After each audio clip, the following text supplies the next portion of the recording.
So this happened over the weekend, and it's kind of how the Middle East sometimes goes. Just stuff happens like overnight, and all of a sudden, game changer things happen, and new regimes pop up. And obviously, the fall of Assad is a big game changer for Israel. It's a big game changer for the United States. It's a game changer for the Kurds. It's a game changer for a lot of people in the Middle East. But you probably saw that these so-called rebels, which are linked to Al Qaeda, they're Sunni, they're not Shia. The Alawites, along with the Assad regime, were Shiite, and they got along with Iran. But this was a Sunni uprising, and you can kind of see a map. I think I pulled this off the Wall Street Journal, and you can see it's real light. I don't know why they made it this way, but you can see where the uprisings happened and where they went and stuff like that. The main rebel coalition was kind of like this bluish-purple one right in the middle. It was Turkish-backed as well. They had an opposition. Turkey has had an opposition. Turkey's been doing things against the Kurds for a while now. I'll talk about Erdogan in a little bit. And you can see how it kind of spread, the rebellion spread and got bigger and bigger until they finally took Damascus, and that's when Assad hightailed it out of there. I think he went to Russia, right? Anyway, a couple things, observations about this, and this is Jewish News Syndicate. His family was there for 5 decades. I don't know if you're aware of that. They were Alawite regime, survived 13 years of civil war because his Iranian and Russian allies were able to use their considerable military power to defeat the Sunni Arab opponents, massacre a large number of civilians. You remember that with the sarin gas. Remember that? He used chemical weapons on his own people, stuff like that. There's about 500,000 people that died, a bunch of displaced population. A lot of the displaced population went into Germany. Now Germany shut the door. We're not letting any more Syrian refugees come in. And a lot of the European nations are like, we're not letting anyone else in. We're stopped. There's an estimate of 6.7 million refugees that fled from their home from Syria, and most of them went into Europe. Anyway, obviously it was a brutal authoritarian government, and it obviously affects Iran and shows Iran's weakness in the Middle East, that Iran would not come to rescue Assad. And they knew this was happening, right? And so what is this showing is that the hegemony of Iran was a paper tiger. That, they had all the seven-front war launched against the Jewish state. You had the Hamas backed up, the Houthis, and then you have, Hezbollah and all these other fronts, right? But in 14 months, Israel has routed the whole thing. They're almost taking care of Hamas. They have thoroughly destroyed most of Hezbollah. I'll show you the stats on that. And so these guys that took over, these rebels, they're jihadists, guys. So we go from one regime to a next, and it's like, okay, there's no one to root for, okay? There's no one to root for in this. Yes, we're glad Assad's gone, but we place one guy with another jihadist? I mean, come on. I looked for Netanyahu's speech. I couldn't find it, so I have to use the transcripts. But he says, on October 9th, 2 days after the outbreak of the war, I told the local council heads in the south, we will change the face of the Middle East. The Assad regime in Syria, the main link in Iran's axis of evil, crumbled after 54 years. Iran has invested billions in Syria, and it's all gone. This was a brutal dictatorship, trampled its citizens, it slaughtered hundreds of thousands of them. And regarding us, it has fostered hostility and hatred, attacked us on Yom Kippur War, served as a forward position for Iranian terrorism, and constituted a pipeline for transfer of weapons from Iran to Hezbollah. The collapse of the Syrian regime is a direct result of severe blows of which we have struck Hamas, Hezbollah, and Iran. Our control of the Golan Heights ensures our security, ensures our sovereignty. I'll show you in just a bit, but Israel immediately when they saw this went and took the buffer zone of the Golan Heights. Immediately. I'll show you that in just a bit. Before the elimination of Hezbollah's leader Hassan Nasrallah, pursuant to updated intelligence material that reached me, we reached a clear conclusion. Nasrallah himself was the axis, and we struck him, and the axis will have to be struck, a mortal blow. Nasrallah not only fanned the flames of aggression against us, but he was connected, linked between Hezbollah, Syria, and Iran. Therefore, the elimination of Nasrallah was a turning point in the crumbling of the axis. Iran cleared a path for terrorism from the Persian Gulf to the Mediterranean, from Iran to Iraq, Iraq to Syria, and from Syria to Lebanon. In the south, it armed the Hamas, and in the more distant south, the Houthis, whom we have struck hard. I ordered the Israeli forces to seize the buffer zone between us and Syria, as well as controlling positions to it. Includes the summit of Mount Hermon, what is called the Syrian Mount Hermon. Here's a little clip I found from him. He's on the Golan Heights when he's talking here. This is a historic day for the Middle East. The collapse of the Assad regime, the tyranny in Damascus, offers great opportunity, but also is fraught with significant dangers. This collapse is a direct result of our forceful action against Hezbollah and Iran, Assad's main supporters. It set off a chain reaction of all those who want to free themselves from this tyranny and its oppression. But it also means we have to take action against possible threats. One of them is the collapse of the Separation of Forces Agreement from 1974 between Israel and Syria. This agreement held for 50 years. Last night it collapsed. The Syrian army abandoned its positions. We gave the Israeli army the order to take over these positions to ensure that no hostile force embeds itself right next to the border of Israel. This is a temporary defensive position until a suitable arrangement is found. Equally, we send a hand of peace to all those beyond our border in Syria, to the Druze, to the Kurds, to the Christians, and to the Muslims who want to live in peace with Israel. We're going to follow events very carefully. If we can establish neighborly relations and a peaceful relations with the new forces emerging in Syria, that's our desire. But if we do not, we'll do whatever it takes to defend the state of Israel and the border of Israel. So yeah, and Netanyahu's done an amazing job. He absolutely has done amazing. And you know the thing about what they've done to him, like he was in court, I think yesterday and today, because they're doing the same things they did to Trump. The lawfare stuff, they're trying to get him on. He used donations to buy cigars. I mean, it's like, oh my goodness, man. It's just like what they did to Trump. It's the same thing. It's almost identical. You just change the names out. So the left is trying to get Netanyahu out on all these fake charges, but he's done brilliantly with what's been put in front of him. Wow, it's just the courage and the strength that guy's shown, it's just amazing. So what you're looking at is the Golan Heights there, and there's the Sea of Galilee, as you can see, and then you see Mount Hermon, and then you see Syria, and you see Damascus in that area. So there's the border, but what happens is you have this area of separation from 1974, and we call it a buffer zone. They call it a buffer zone, a truce line, or whatever, A line and B line, into Syria. And so what Israel did is take this buffer zone and just push out a little bit more. And they said they did it temporarily. They're not going to stay there, but they do not want this buffer zone taken by these people. Because these people, he didn't say that, but I'll show you in a bit, these people are jihadists. They are Sunni jihadists, okay? They're promising we're not going to be jihadists, but they said that we're going to be inclusive jihadists. Have you ever heard of a woke jihadist? Yeah, neither have I. But that's the term they used, by the way. They actually used that term. So anyway, what has happened? Well, Israel went to town. Israel said, we got a chance. And so they went right after it, man, and started bombing the fire out of Syria. And what they were bombing is military installations, and they're not bombing citizens or anything like that, but their bases, and they had bases where helicopters and jets were hit. They carried out more than 100 strikes on Monday, including suspected chemical weapons production site, which we knew that about Assad, right? About the weapons. They called it Operation Arrow of Bashan. The Israeli Air Force conducted more than 350 aerial strikes.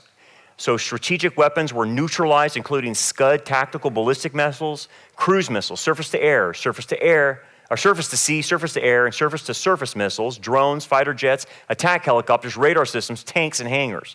The Israeli Navy missile ships attacked 2 Syrian naval facilities simultaneously where they were docked. And so they just went to town, man, because this was their chance. We're going to neutralize what they had there in Syria. Then they found stockpiles of Captagon. And you can see this in this video. مستودعات تصنيع الكبتاجون والحب لماهر الأسد نزير ماهر الأسد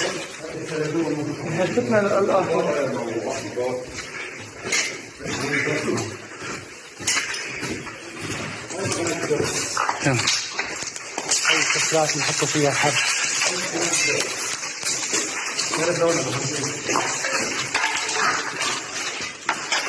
مع خنزير اللي ما حاطين فيها مستودعات خنازير ولا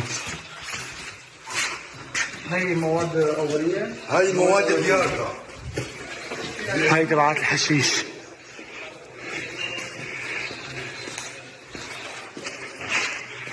خنازير ولا علينا صنع مخدرات بمقراتهم العسكرية وبقصورهم هاي كلها بضاعة سم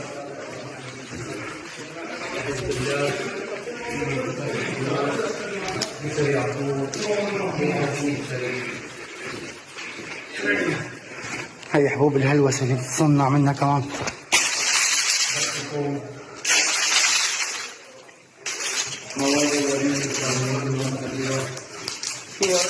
هاي الكبتيكو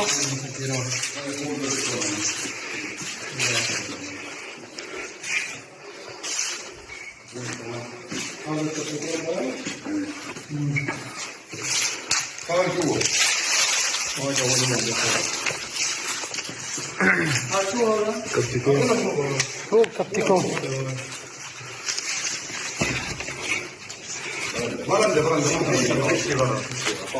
يا الله يعطيكم العافية. So this is what's known in the Middle East as the cocaine for the poor. It's an amphetamine-like drug that they used with ISIS fighters.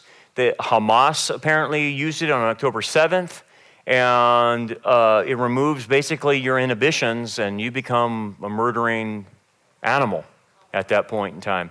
And you can commit atrocities. So this stuff is going all through the Syrian. And I don't know how to pronounce this. Phenethylene? Phenethylene? Doc, how do you, is phenethylene? Is that how it's said? It's manufactured in gigantic quantities in Syria, by the way. And so the Assad regime was one of the biggest drug dealers in the Middle East with this poor man's cocaine. It's in fact, Assad's brother was the main cartel guy that was delivering all of this. Bashar Assad's regime and Syrian military officers were involved with it. They're basically the largest drug lords in the world because of producing that. So that stopped, okay? Or at least that was halted right there, okay? And oops, and I want to get this video right here. Here we go. You can see the bags of it.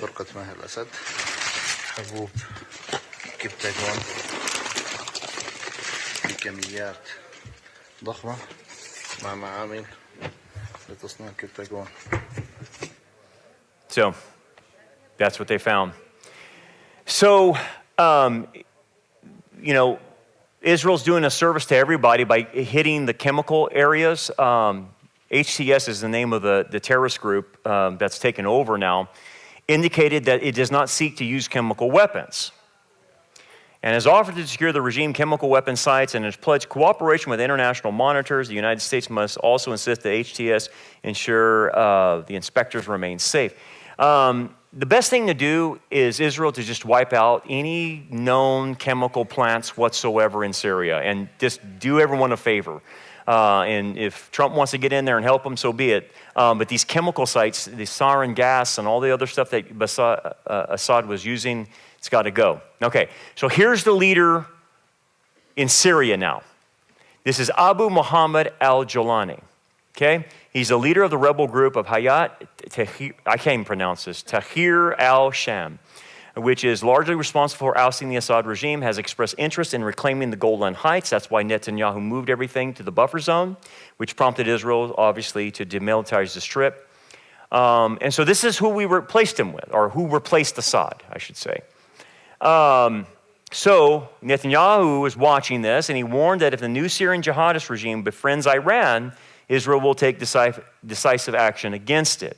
If this regime allows Iran to regain its foothold in Syria or allows a transfer of Iranian weapons or any other weapons to Hezbollah or tax us, we will respond forcefully and we will exact a heavy price. What happened to the previous regime will happen to this regime as well. So Israel's not messing around. They're not messing around, okay? So what you have to understand, though, there's other people tied to these people. So these are Sunni insurgents, okay? The LOI was Shiite. Iran is Shiite, right? Okay? And they're supported by the Turkish government. That's the problem. Okay? So the Turkish government is involved. And the main rebel group, Hayat Tahrir al-Sham, or HTS for short, is largely made up of former terrorists once associated with ISIS and Al-Qaeda. Okay? So these are not good guys. Neither is Assad, but this is the thing.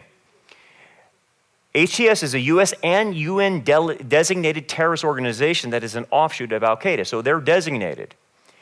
The U.S. government has a $10 million bounty on the head of this group, Abu Muhammad al-Jawlani. Okay, so we have a bounty on him.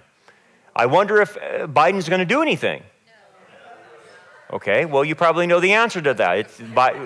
Biden's in lame duck, and I'll show you something that will should really tell you about Biden's lame duck. He recently went to a bookstore and got a book, and I'll show you the book he got, which is absolutely shocking. I just can't believe what he's doing. He's crazy. But anyway, here's the problem. We have a bounty on this guy's head. What are we going to do about it? Well, Trump can't get in any faster for me, okay? He can't get in any faster because you know good and well what our State Department's going to do, nothing about this. They've already said they're not going to do anything. So Blinken, the wonder boy he is, promised America he would recognize and fully support a Syrian government that arises from what? An inclusive and transparent process. Mr. Blinken, are you out of your mind? This is former ISIS, Al-Qaeda. We have a $10 million bounty on this dude's head, and you're talking about inclusive and transparent. Are we really having this conversation? Unbelievable. Unbelievable, Washington, D.C. Get these people out of there. Wow. Oh, and of course, the Blinken and the White House says nothing's happening. It's peaceful. No, it's not. Report, Syrian rebels execute opponents, impose Sharia law, threaten the Kurds. We back the Kurds. They're threatening the Kurds. Why would they threaten the Kurds? Well, Turkey doesn't like the Kurds. Turkey's behind these guys. So you have former Al-Qaeda, former ISIS, Turkey-backed terrorists. Former Al-Qaeda member Abu Muhammad al-Jawlani hastened to reassure Christians and other minority groups, talking about the Kurds, that HTS was running a more inclusive jihad. What? That's like saying flaming snowballs. How can jihad be inclusive? You want to kill everybody, I guess? What are you talking about? And now had no interest in persecuting Syria's numerous minority. They're already beheading people, guys. They're already doing it. And let me ask you this. Do you believe a guy who has a bounty on his head, former Al-Qaeda, or maybe ISIS, and he's going to say, you know what, guys, I'm going to have an inclusive jihad. Trust me. Trust me. What idiot believes this? Blinken. Yes, thank you. Yes, they do. These elites are crazy. They have to be. Okay. Charmaine Hedding, founder of the Shah Fund humanitarian organization, said Turkey wants to eradicate Christians and Kurds and religious minorities from this area. That's Erdogan's stated goal, and he's using the Syrian National Army, a proxy force for Turkey, to do it, she said, referring to Turkish President Erdogan. So that's what they're doing. They're going after the Kurds, going after the Christians, they're going to eliminate them. And look, Erdogan is crazy. He wants an Islamic caliphate. He's crazy. He came in as a secularist, and now he wants to create a caliphate.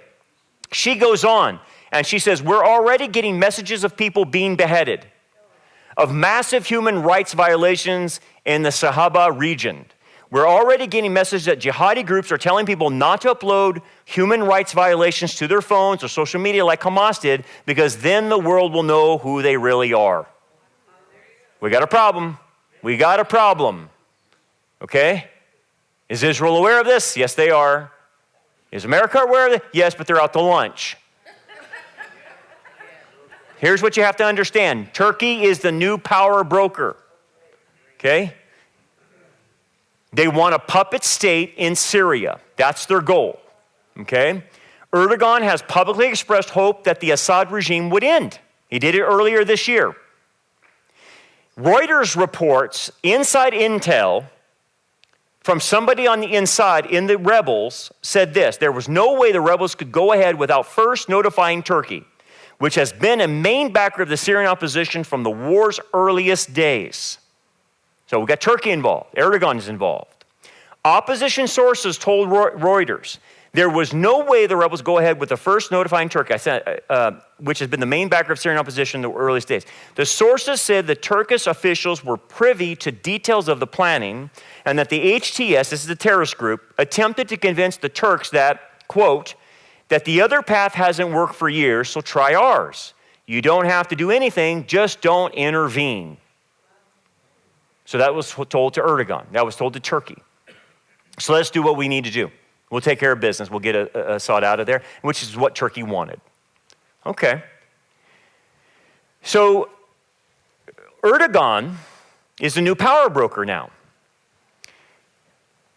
Idlib, Hama, Homs, and the target, of course, is Damascus.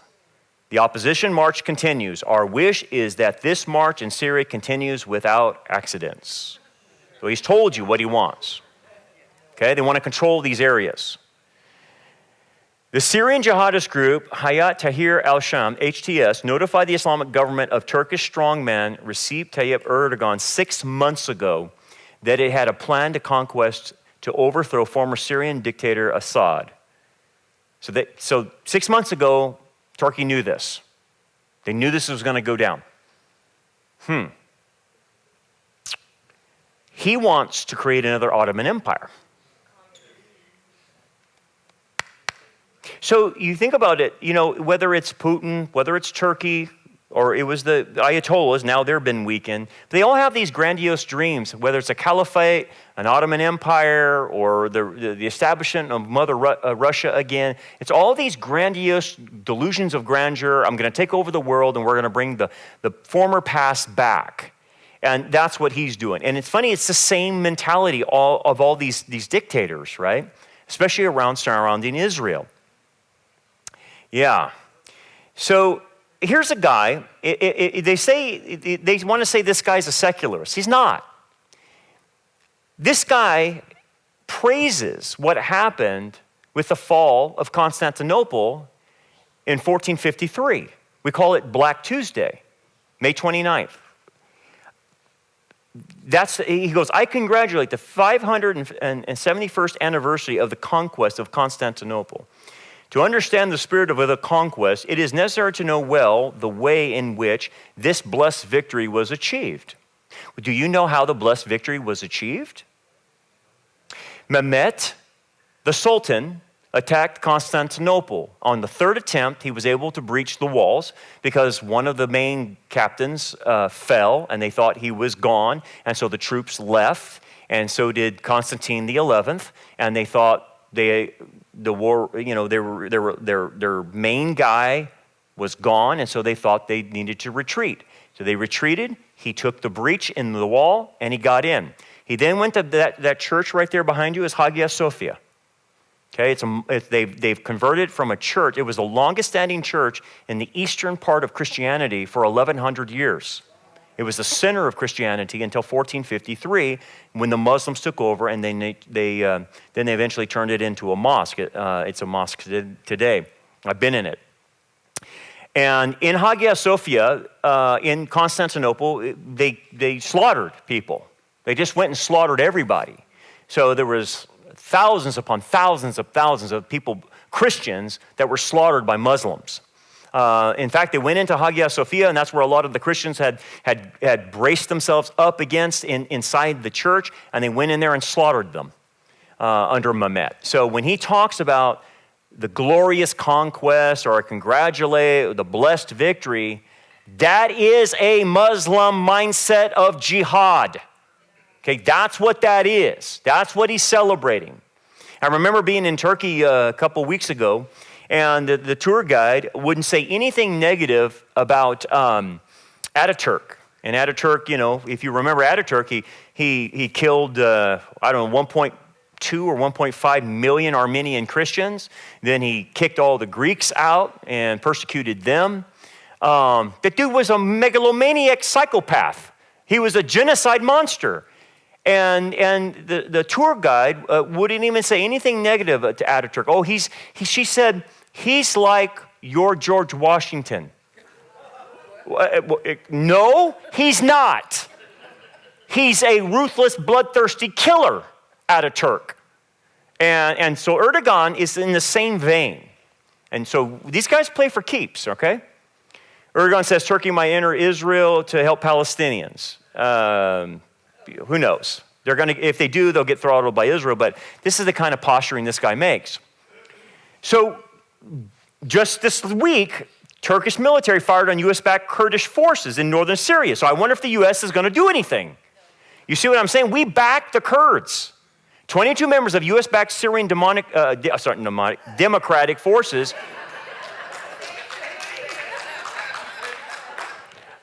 These are the good guys, by the way. Were killed in and around Manbij, and 40 others were wounded, according to the Kurdish group. So we support them, and that's what happened because of Turkey's military firing on them. So my thing is, if we're backing the Kurds, why isn't the United States backing them up now? But Joe Biden is not anywhere to be found. So we got a problem. We got a problem brewing, okay? So let's talk about Iran then. So now we have the rise of Turkey and its prominence and wanting to establish an Ottoman Empire. So Iran cut its losses, basically. So they saw what was happening and they got out of Dodge. They withdrew its military forces. Their embassy was destroyed. They took down posters of Nasrallah and Soleimani. Remember, Soleimani is who Trump targeted and killed with the drone. Remember that? So they had pictures of Nasrallah and Soleimani. Iran distanced themselves from the Assad, said it was up to the Syrians to decide what government they wanted. So all of a sudden, after backing the Assad regime, we're done. We're out of here. They just fell apart. And that's what is happening right now. Iran's hegemony is falling apart in front of your very eyes, but someone else is taking that vacuum. I heard Dr. Sebastian Gorka talk about this. He said Iran needed Syria, not just as a client state, but as a vassal state through which to siphon its arms, its proxies into Israel across the region, and to threaten other Arab Sunni states. Now they don't have that now. That's gone. So what do we got going on here? So I want you to think through what Israel has been able to accomplish. Hamas now cannot defend Iran's interest anymore. Hamas has been destroyed virtually. They still have hostages. They're still working on that, and they're going to get that completed soon. Hezbollah now cannot defend Iran's interest anymore. Look what's happened. Hezbollah is cut off from Iran's pipeline of weapons now. 170 of Hezbollah's field commanders are now dead. 3,823 Hezbollah terror operatives are now dead. 15,895 are wounded. Hezbollah's infrastructure is so damaged they cannot pose a threat to invade the Galilee anymore. 70% of the drones are eliminated. 80% of Hezbollah's missiles and rocket arrays are now destroyed. That's taking care of business, okay? That's big. And like Netanyahu said, we dismantled 45 years of Iranian warfare in 14 months. That is unbelievable what Netanyahu has been able to accomplish. But that's what leadership does. It takes care of business, right? He wouldn't back down. He wouldn't back down from the Biden administration. God bless him. The Biden administration trying to don't do this, don't go into Rafah, don't just do military installations, don't respond to Iran firing 500 rockets into you. Just come on, play nice. And Netanyahu wouldn't listen, and he just did his own thing. God bless him for that, because he undid a lot, and thank God. Okay, so we got Trump coming in, and I don't know, less than 40 days, I don't know. It couldn't happen any faster. But here's the thing. Iran is afraid of Trump, okay? Last time, and how do we know? Because we know what he did last time to them, okay? So when people say, well, we don't know what Trump's going to do. Did you forget that he was president for 4 years? We have a track record. This is what he did. He put an oil embargo on Iran. He killed Iran's nuclear deal. He warned them not to go nuclear. He cut off their surrogates. He cut off 700 million funneled to the PA, the Palestinian Authority. They weren't messing around. He killed their top general, Soleimani, right? And he put him on notice. You mess around with us, we'll take you out. No problem. We'll drone you. So they're in a very weakened position now. And with Turkey coming into play, there's a problem here with Iran. So anyway, here's Trump's statement. And don't take this as an isolationist. Please understand, that's not how Trump dealt with the Middle East. We already know how he dealt with the Middle East. He said, in any event, Syria is a mess, but it is not our friend. He's right. You have jihadis in there, beheading people.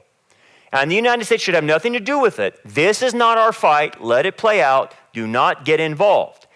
Okay, when he says that, that doesn't mean he's going to be an isolationist.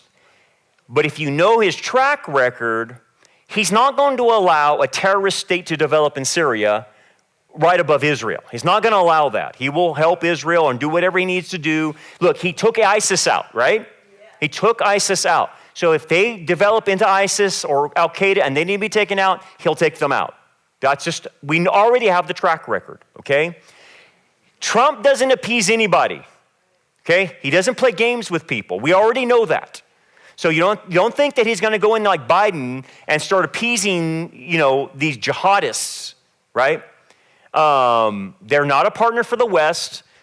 Israel is our partner, obviously, and the Kurds are our partner, and anyone else that wants to be friendly. But we're not ignoring Syria. So don't take this statement as Trump's ignoring it. He's waiting to see what unfolds and see if we need to take care of business. And if we do, we do. But we're not doing any nation building. He's not under any illusion that they're going to do nation building. I was listening to Sebastian Gorka, and Sebastian Gorkin's on part of his advisory team and stuff. They have no intentions of trying to put democracy in an Islamic country. No one's under any delusion that works, like Obama did, right? I'm sorry, it doesn't work. It doesn't work. They don't value Western values, so don't try to bring the West to them. It's like this guy did. Now, here's the thing about this. What is happening now is, remember he drew the red line, and then Syria used chemical weapons, and he didn't do anything about it, right? Well, this is Obama's legacy of the Middle East, and now we're having to clean up his mess. Israel is cleaning up his mess of what he did, and like I said, Netanyahu has been in court. And you know what came out in court? His dealings with Obama.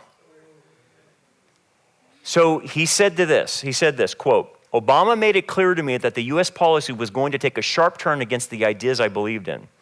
Netanyahu testified, recounting his earliest interactions with a former American leader.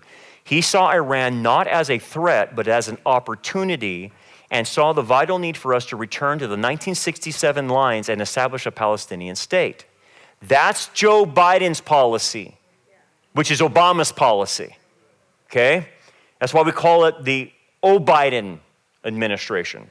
Okay. Furthermore, Netanyahu recounted that John Kerry dismissed Israeli security concerns over Judea and Samaria, citing that Americans were training the Palestinian forces. You remember, we sent over guys to train them and said, well, if we withdraw our forces, they won't do that to you. We were training them to be jihadists. Obama suggested I make a secret visit to Afghanistan to see how American forces were training local forces. I told him the moment you leave Afghanistan, these forces will collapse under Islamic forces, and that's exactly what happened. He's right. Okay. So this legacy that Obama has left with us has caused this chaos to happen. I can guarantee you this, if Trump was in the office, things would have been different, but it wasn't, so it went down. You have October 7th, and you have all this going on, and thank God Israel is taking care of business. So Biden is recently reported, went with his family to one of these bookstores. I don't know if it's Barnes & Nobles or whatever the names of these bookstores are. Comes out with a book. He bought a book. What book is it?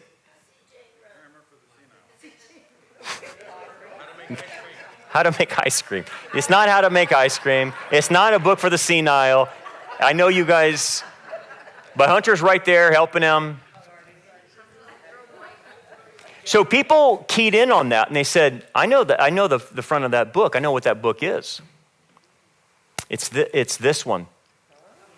The 100 Years' War on Palestine, the history of settler colonialism and resistance by Rashid Khalidi. Why does he go into Barnes & Noble or whatever bookstore this is, and he picks that book to take home with him? You understand what this guy has done in our American education. He's retired now, but he used to be a professor at Columbia University. Don't ever send your kid to Columbia University, okay? Just don't send them there. He helped to build the movement that created the current intellectual climate in American college campuses, where Israel and the Jews have been demonized and Hamas-led atrocities committed in southern Israel on October 7, 2023 have been rationalized and even justified. He created the idea that Jews are colonial interlopers in their own ancestral home. That's what he did to American education. And it's because of him that nonsense went through all of our education. Because of him. And that's the book he pulls out of Barnes & Noble. Now, I don't know, you tell me, is he out of his mind? Is he carrying it for his granddaughter there, or is he carrying it for Hunter? Why would you pick that one, which has done the most evil in our colleges and universities? Again, it comes down to, you have to understand the deep state that is around Washington are anti-Semitic, anti-Israel, anti-Christian, and they believe nonsense like this Rashid Khalidi wrote, okay? They are part of the elites, and that's what the elites think, okay? They hate Israel. So he shows you their true colors. That's the book you pulled off the shelf. Talk about Russia real quick. Russia is right now distracted by the Ukrainian war. Okay, it's losing now its bases in the Mediterranean, such as the Syrian port of Tartus. And what happened is about 5 naval vessels, along with a submarine that was in port there in Tartus in Syria, now has went back up into Russia. If they lose Tartus, they don't have a fueling spot in the Mediterranean. That's a big loss to Russia. Huge loss to Russia. It hampers them in the Mediterranean. This is weakening Vladimir Putin, and he knows it. Iran now is humiliated. Okay? It's been humiliated. The last year in the fall of Assad regime has proven that Iran is a paper tiger. They have proven that they are incapable of saving their proxies. They couldn't help Hezbollah. They couldn't help Assad. They couldn't help Hamas. And the most important ally for 40 years, Assad, they said they just let him on his own. We can't help you, man. Iran sent over 500 rocket and missiles into Israel, and they were intercepted by 99% of them. So Israel had no problem defending itself, along with the United States that helped them. Iran is afraid that Israel now will take out their nuclear facilities and oil exporting. That's what they're afraid of. Good, and they need to be. So this came from the Wall Street Journal. Assad frantically reached out to Iran to help from the after the rebels began capturing cities and making a beeline for Damascus, only to be told that Tehran's help would only be limited in nature if it came at all. Iran wrote Assad off very quickly and briskly informed the dictator that he stood alone. Iran ordered its Islamic Revolutionary Guard Corps and its affiliated militias to stay out of the fight. Iran then coordinated a safe exit for its personnel and cut a deal for its fighters to peacefully hand over territory to the rebels. They got out of Dodge. But what does that show you? It shows you their weakness. They couldn't defend him. They weren't going to defend him, right? And at the same time, they come back and they pop off and they said, this was a joint American Zionist plan that toppled Assad. No, it was Al-Qaeda, it was Sunni, it was Turkey.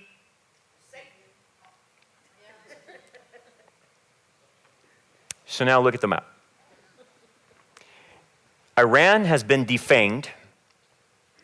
You have Turkey moving down, wanting a proxy there in Syria to control Syria, and they're moving in.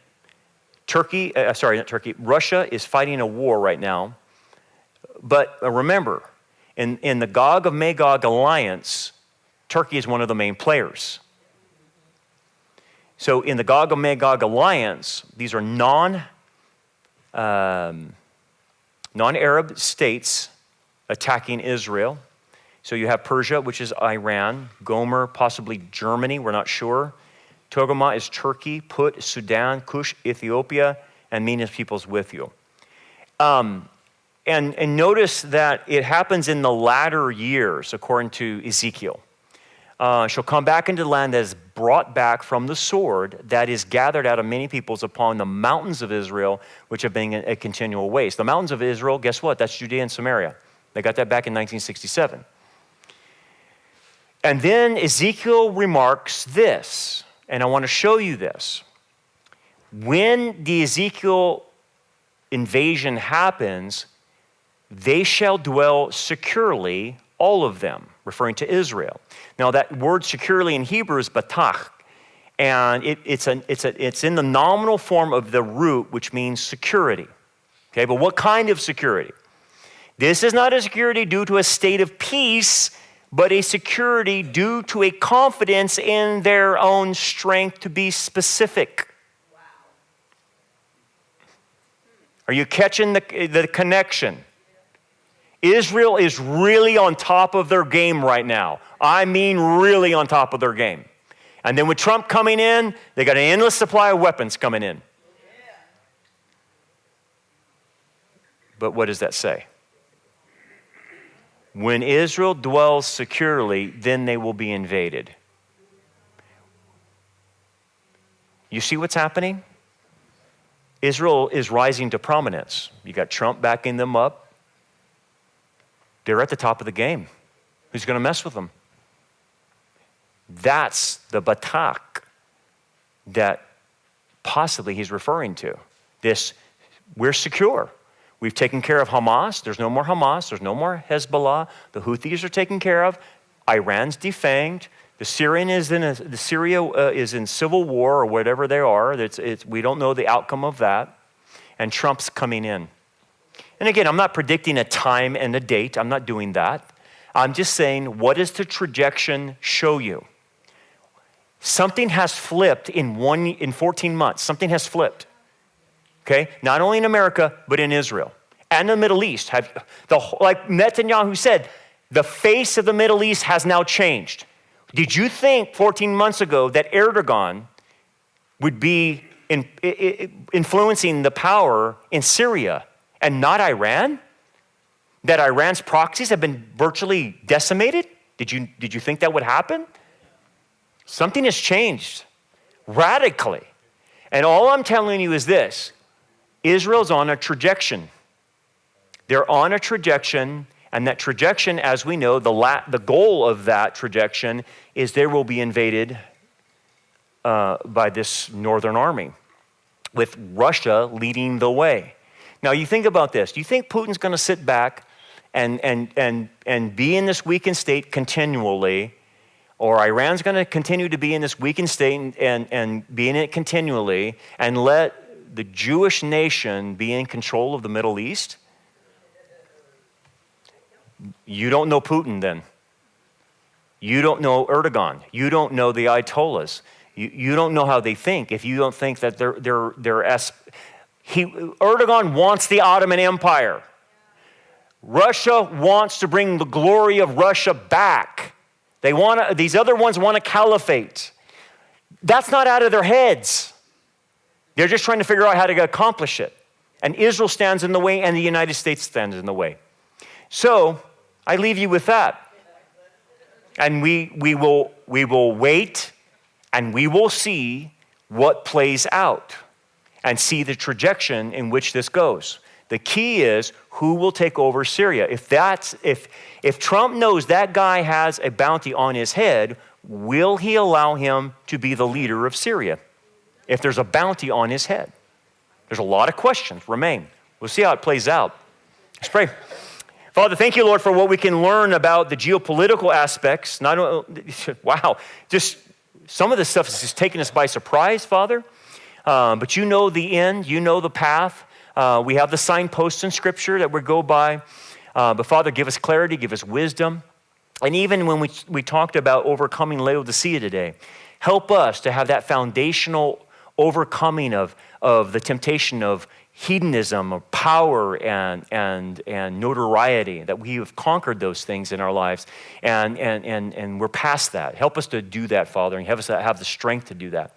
Bless us now as we go. We pray in Jesus' name. Amen. God bless you guys.